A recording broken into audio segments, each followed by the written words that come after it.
A very good afternoon to you. This is your Friday edition of the Daytime Update as we keep you abreast of all the day's breaking and developing stories, one of which is that Germany has officially acknowledged that it committed genocide during its colonial-era rule of Namibia. Germany's Foreign Minister Heiko Maas said in a statement, and I quote, "In light of Germany's historical and moral responsibility, the country will ask Namibia and the descendants of the victims for forgiveness," unquote.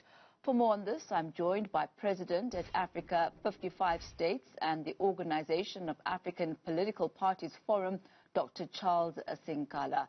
A very good afternoon to you, Dr. Sinkala, and thank you so much for your time today. This is a long time coming. Since 2015, Germany has been trying to, quote-unquote, heal the wounds of the past, as they say. Tell us about their latest efforts.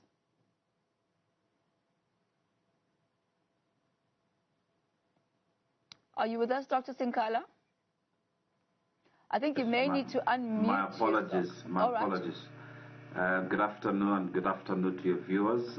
Yes, we might say it's been a long talk, from 2015, but African reparations cases has been dated back as 1945, just immediately after the Second World War.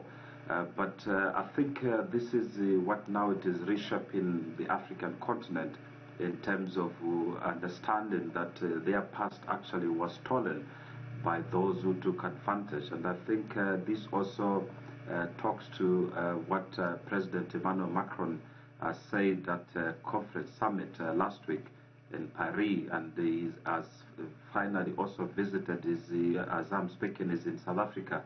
Also, he went to Rwanda there. He also apologized during the genocides of 2000 and 2001 in Rwanda, where 1 million Hutus and the Tutsis were killed.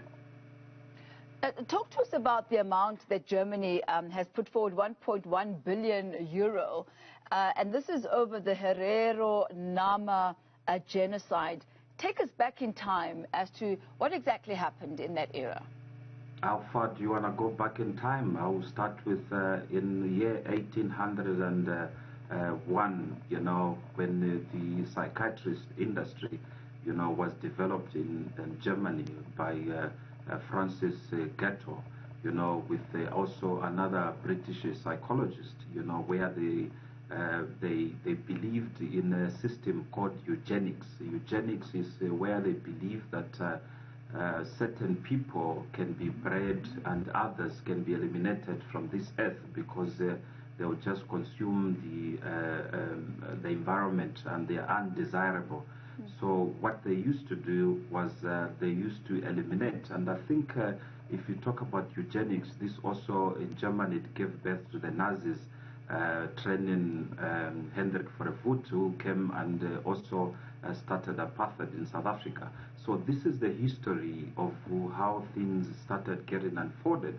And as well, if you check fast forward in 2018, the French government also returned, and I quote again, returned the skulls and the bones by those the Namas who were killed, the tribes in Namibia, whom they say they allegedly these were against the unjust laws or colonial systems. But you can clearly see that the Namas were 20,000 at the time in the villages, and they killed 10,000 of them.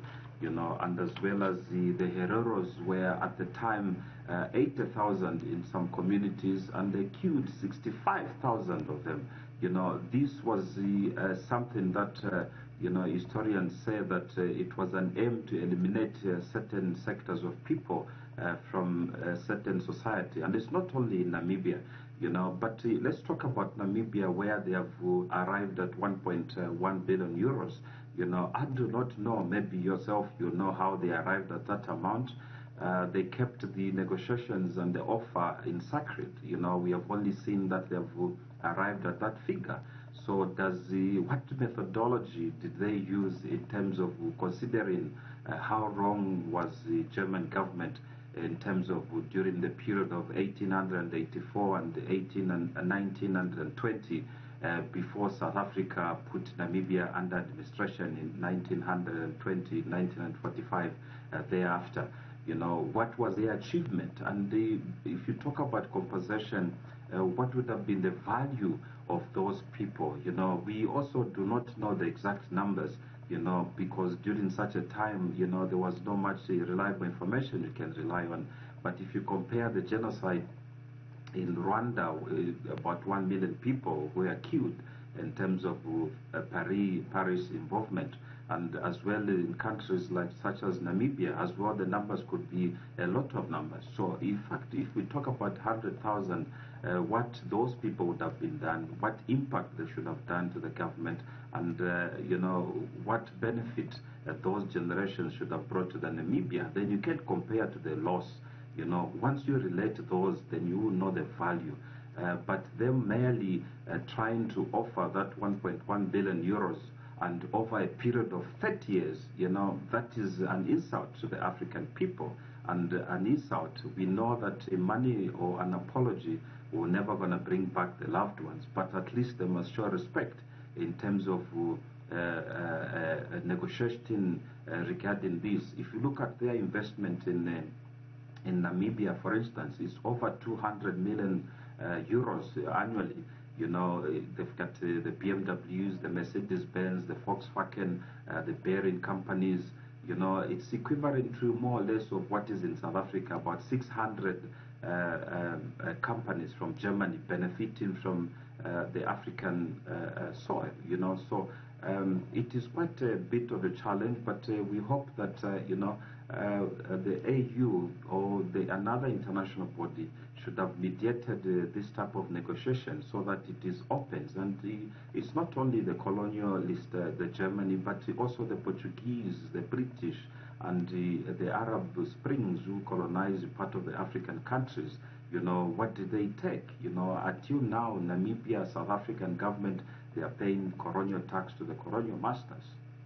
You mentioned something quite key there, Dr. Sinkala. You asked, how does one measure the cost of human life? And if you read that joint statement that was issued, Germany acknowledges that a genocide took place. They use the word reconciliation, but they don't call this compensation. They don't talk about any sort of reparations. And, some analysts have said that this points to Germany wanting not to implicate themselves into any process that might end up having legal implications. If you could just comment on this. Yes, they are very careful in terms of the international law. They are very careful in terms of dealing with this matter. They've been always trying to set it outside the court. But I think this is where now there's a gap in African unity. President Cyril Ramaphosa should have been involved into such negotiations, and as well as the President General Muhammad from Nigeria, Buhari, should have been involved, and other African leaders on the continent. So that, because this also relates to their territories of what happened at that particular time. And their admittance of saying this was a genocide, yes, it was a genocide, but people are still asking as to how, why, what happened, is this going to continue again? And in terms of economical and relations, also one wonders why now, after so many years, over 100 years, things has happened and Germany has been silent over it. Why now? What are they now coming for? In fact, the apology, it is something which just came short of a full apology, which we needed to talk about what happened in the past and what transpired, and how can we get out of that to have things such as that and not to be a repeat. We still see that multinational companies, especially in Namibia, they are given a very good leeway because they demand certain tax breaks and certain treatment. They call themselves investors. But what is the value of these bilateral economical trade and arrangement that we have with the former erstwhile colonizers? What is the arrangements that we have? And I think the Namibian government should be open about it. They shouldn't rush in accepting that. Because that amount, if you divide by 30 years, it is merely less than 40,000 euros, a year, and that is 40,000 euros a year. It is not even equivalent to the senior CEO of Germany, or even in South Africa, earning that amount. They earn actually a little bit more than that. So in fact, to them, they lose nothing in just paying that, but they must look at the value of what they are doing. And I'm sure what they are saying in terms of the conditions, I've got no doubt in my mind that certain conditions to fund the infrastructure, the health sector, which they've been doing for quite some time, those have got ties of paying back the money. So this will just be as something to cushion the burden that they are part of the globalist agenda, who are trying to undo the past, to apologize what the past was done. But Dr. Sinkala, talk to us about what this money is meant to do, where this 1.1 billion euro is going to be funneled into Namibia. Yes, this money will be paid over a period of 30 years. I repeat that, it is 30 years. It's not the cash that is going to be transferred, wired immediately. This money will be paid over the period of time, and the compensation will be towards the infrastructure, not directly to the families of the deceased, but it will be put either in hospitals, it will be put in roads, construction, or maybe they said they will put, if there is any debt against Germany, or against rather Namibia to Germany, maybe they will write off a certain amount towards that amount. So it is not a very clear thing. That is what I can just sum up from my mind.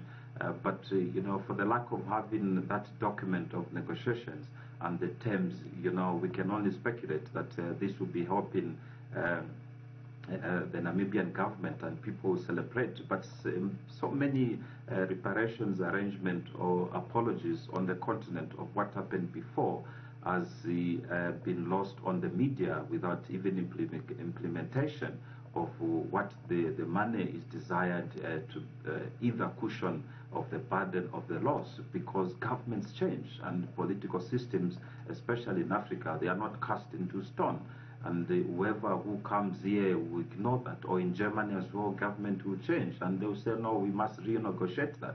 But meanwhile, Germany's economical involvement or advantages in terms of Namibia's trade, is well achieved between that time, the cushion, the arrangement. And I think I was speaking to one of my friends from the university. He said, these Europeans now, they are strategizing, instead of coming so aggressively like what they used to be. Now they want to go with the flow. They want to say that we are sorry of what happened, and they want to pretend that they are actually friends of Africa, by doing this type of tactics. But let's look at the economical trade between the bilateral and unilateral countries from the outside, and we'll see the paper trail of the money that this money actually, which they are granting us, it's actually our money, and it's actually completely nothing compared to the loss that we had, especially where lives were lost.